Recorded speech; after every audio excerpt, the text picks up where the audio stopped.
And I met Bieber. He was with his mom. He was playing piano in the lobby waiting for Tricky.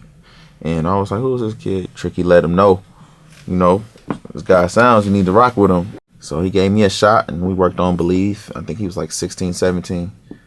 And we did Out of Town Girl. And that made his album. What's good? My name is Soundz. I'm a producer, songwriter. I do a lot of records for a lot of artists. Usher, Pitbull, Brandy, Beyonce, Lil Wayne, Melanie Fiona, Snoop Dogg, Mary J. Blige, Trey Songz, Rihanna, Chris Brown. Now Jeremiah, I did one on his album with Juicy J and Twister. That's crazy. Sierra. So I'm missing a whole bunch more. Well, Soundz came from a neighborhood name. My name was Sound Mind at first. It came out of like a scripture out of a Bible. My mom and dad were gospel singers. I was around some people that weren't into good things, and homie went to jail. And he used to always call me Soundz on some nickname shit, and it just stuck. I was born in Milwaukee, Wisconsin, Midwest. And I grew up in Atlanta, pretty much. That's where I got all the game. Me being a teen, hearing nothing but 808s and people singing on top of 808s, not just necessarily rapping. To hear records like that, to grow up not being able to hear it because my parents were gospel singers. So for me to like sneak and hear it, that means I had to be passionate about wanting to hear new music. I just wanted to hear the new songs on the radio, you know what I mean? Just that passion, I guess, got me to where I'm at right now. When I first got in the game, I was writing hooks. We had nobody to get on the hook, and I was afraid to sing. Being a singer was not what you wanted to be. You wanted to be a rapper, and my homies was like, you can sing, bro, like, get on the hook. And I'm like, all right. My first hook I got placed was a song, Trey Songz and Huey.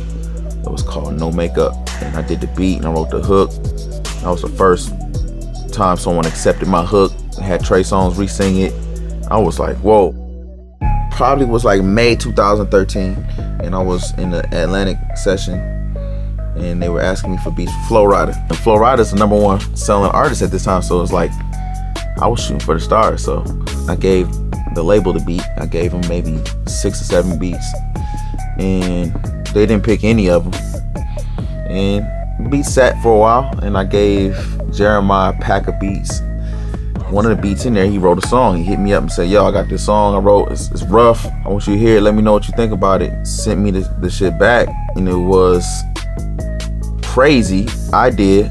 It was a girl on the hook. The hook was done. Him and his friend Jeremiah wrote the hook, and then it was just him just murmuring over the verses. And that beat happened to be the Throw Some Mo beat that is out right now. The idea was written out, and Mike Will was working with Jeremiah at the time, and Jeremiah just played it. And Mike was like, whoa, what's that? We need that. And so he hit me up. He was like, yo, Soundz, you got this record. I think it's crazy. I got this group, like, nobody know about them yet, but I'm telling you, they're gonna be big. They the next big thing. He put Young Thug and he put Nicki Minaj on it, and he made that record, go. I'm about to break this beat down.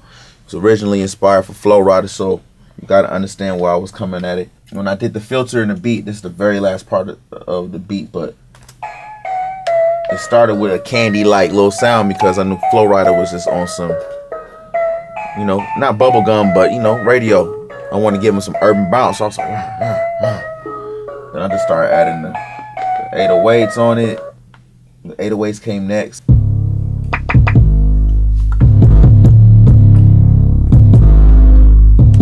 And I drew all these notes in. Fruity Loops. Put on my kicks. Drew my hats in. I got so many different sounds that I could have used, but out of this beat, I probably used maybe 5 sounds at max. Kick, snare, hat, 808, and that noise. It's one of my easiest beats I've ever made. Besides the filter sweeps make the beat sound like it's a totally different beat. So that helped me out with making it seem like a little bit more complicated. But when Jeremiah got the song, he got the song like this. Exactly like this. What would the music be without sounds?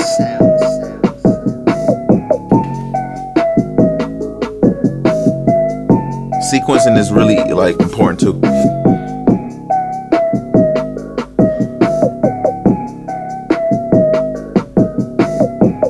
Element surprise when I Drake dropped the beat out.